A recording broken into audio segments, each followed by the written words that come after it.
스타 소상공인, 성공하는 기업가형 소상공인으로 가는 길, 그 꿀팁을 저희가 낱낱이 알려드리도록 하겠습니다. CCBB 시즌2 진행을 맡은 MC 서태훈입니다. 반갑습니다.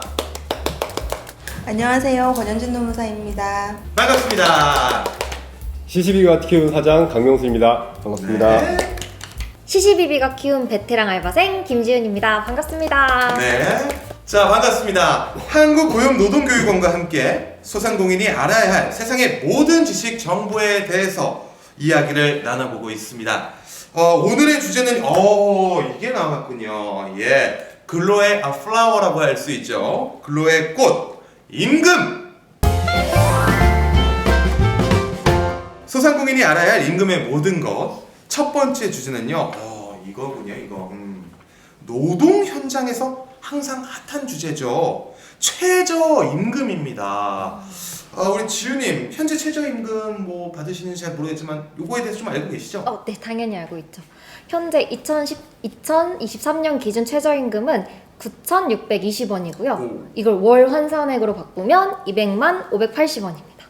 그리고 최근에 2024년 최저 시급이 정해졌는데요. 2024년 기준은 9,860원이고요. 월 환산액은 206만 740원입니다. 예, 너무나도 뭐 정확하게 알고 계셔가지고 대단하십니다. 이 최저임금이란 근로자에게 이제 임금의 최저 수준을 보장해서 근로자의 생활을 안정시키고 노동력의 질적인 향상을 도모하는 제도로 근로자를 사용하는 모든 사업 또는 사업장에 적용되는 기준을 말합니다.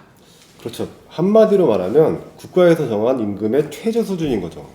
이게 뭐 1인 근로자 사용하는 곳 이상이면 뭐 누구나 다 지켜야 하는 거고, 나는 5인 미만이라 안 지켜도 된다 이런 거 없어요. 이거는. 이 최저임금을 제대로 이해하기 위해서 꼭 알아야 하는 세 가지 키워드가 있다고 하던데요. 네, 세 가지가 있습니다. 첫 번째, 소정 근로 시간. 두 번째는 최저임금 적용 기준 시간 수. 세 번째는 월 환산액. 이 세 가지를 기억하셔야 됩니다. 예, 방금 말씀하신 이 첫 번째 소정 근로 시간은 이미 우리 대화 중에 좀 아까 많이 언급이 됐었습니다, 그렇죠? 이미 귀에는 익숙한 단어이실 거예요. 소정 근로 시간이라는 것은 법정 근로 시간 한도 내에서 사업주와 근로자가 일하기로 정한 시간을 의미합니다. 아까 말씀하셨던 다음 키워드, 최저임금 적용 기준 시간 수. 야, 일단 수가 들어가니까 조금 무서운데 요거 좀 생소하거든요. 네, 단어가 좀 생소하시죠? 최저임금 적용 기준 시간수라는 것은요, 근로자에게 지급된 이 임금이 시급으로 정해진 최저임금을 준수했는지를 판단하는 기준이라고 보시면 될 것 같은데요. 우리가 주급 아니면 월급으로 정해진 임금이 있을 때 이 시간당 얼마를 지급했는지를 주급이나 월급을 나눠서 시급을 계산하는 기준 시간수라고 생각하시면 되겠습니다. 사실 이 최저임금 적용 기준 시간수라는 거는요, 개념 정도만 이해하시면 충분할 것 같아요. 예를 들어서 일주 40시간 근무하는 상용 근로자를 기준으로 했을 때 한 달의 최저임금 적용 기준 시간 수는요, 유급 주요 시간은 8시간입니다. 그래서 한 주에 48시간이 적용 기준 시간 수가 되고요. 365일을요, 12달로 나누시고, 그 다음에 일주의 기준인 7일로 나누게 되면 평균 주수는 4.345 땡땡땡 이렇게 주수가 계산이 될 거예요. 예. 자, 그래서 일주 단위의 산정 기준 시간 수는 아까 뭐라고 그랬죠? 48시간.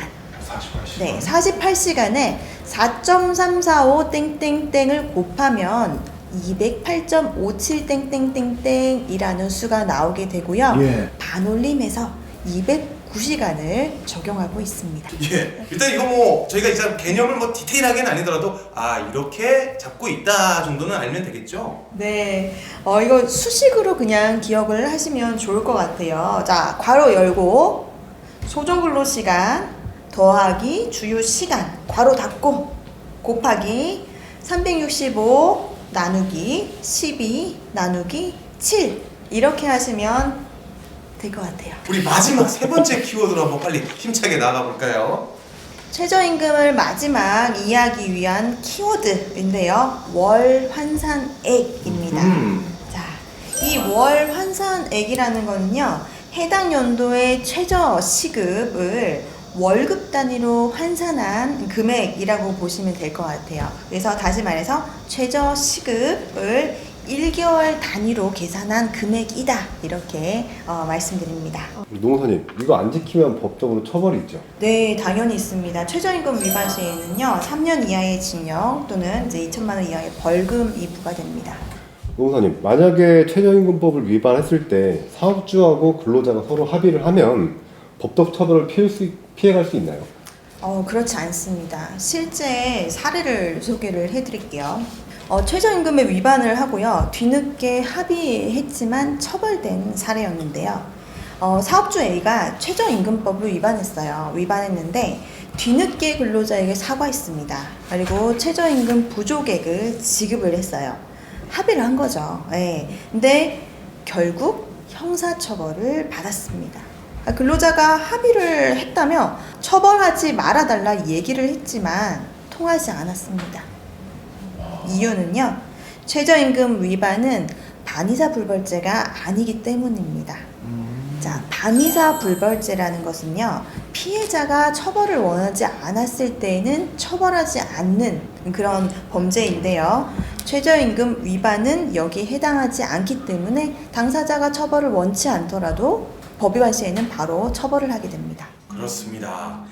이 최저임금 위반을 확인했다. 이러면요, 즉시 시정을 하셔야 됩니다. 그렇지 않으면 당사자들 간에 합의를 해도 방금 말씀하신 것처럼 형사처벌 대상이라는 점 절대 잊어버리시면 안 되겠네요. 또 이런 사례도 있어요. 이건 사업주께서 정말 모르고 그러신 것 같은데요. 사업주 B입니다. 이 사업주 B가 단기 아르바이트로 6개월 아르바이트를 채용을 했습니다. 근데 채용을 해서 3개월 동안은 수습기간을 적용을 했어요. 그래서 시급을 9,300원 지급을 하기로 했는데요. 자, 이 경우에도 최저임금 위반입니다. 우리가 통상 수습기간 동안은 최저임금의 90%까지는 감액해서 지급해도 된다라고 알고 계신데요. 원칙적으로 말씀드리자면 계약기간이 1년 미만인 근로자, 그리고 단수 노무업종인 경우에는 최저임금을 감액해서 지급할 수 없습니다. 자, 이번에는요, 시시비비에 도착한 사연들을 한번 소개해 드리도록 하겠습니다. 첫 번째 사연은 제가 읽어보도록 할게요. 작은 회사에 취업을 했어요. 3년 동안의 근로계약을 체결했습니다.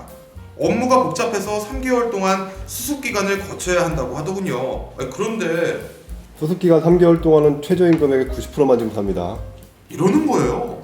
아니, 제 주변 친구들 중에 단순 알바를 하는 친구들도 수습기간의 최저임금에 감액 없이 100%를 받는다고 들었거든요.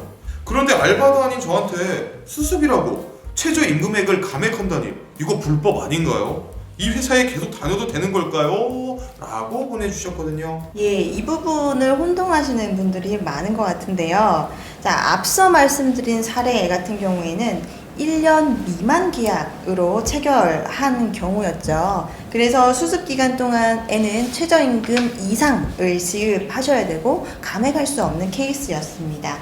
하지만 1년 이상 기간을 정해서 근로계약을 체결하고 수습 중인 근로자인 경우에는 수습 중인 기간 동안은 최저임금의 10%까지 감액을 할 수 있습니다. 보통 수습 기간에는 배워야 될 게 많죠. 그래서 어떤 업무 성과도 100% 내지 못하는 경우가 많거든요. 그래서 실제로도 이제 수습 기간 동안 감액을 해서 지급하는 경우가 많고요. 수습 기간 3개월 동안은 최저임금 90%까지 감액이 가능하다. 이렇게 이해하시면 되겠습니다. 그렇군요. 근로의 꽃, 임금. 최저임금에 대한 다양한 지식, 정보와 더불어 임금과 관련해서 궁금해하시는 부분들에 대해서 저희가 다양한 질문에 답변을 드려봤습니다. 어떻게 오늘 이 시간 어떠셨을까요? 지금까지 임금 관련해서 문제가 발생하지 않았던 게 저한테는 진짜 운이 좋았다라고 생각할 수밖에 없는 것 같아요. 운이 좋았던 게 아니라 적법하게 잘 운영하고 계셔서 그런 게 아닐까라는 생각이 듭니다. 예, 아니 뭐 인센티브 받기로 하셨어요?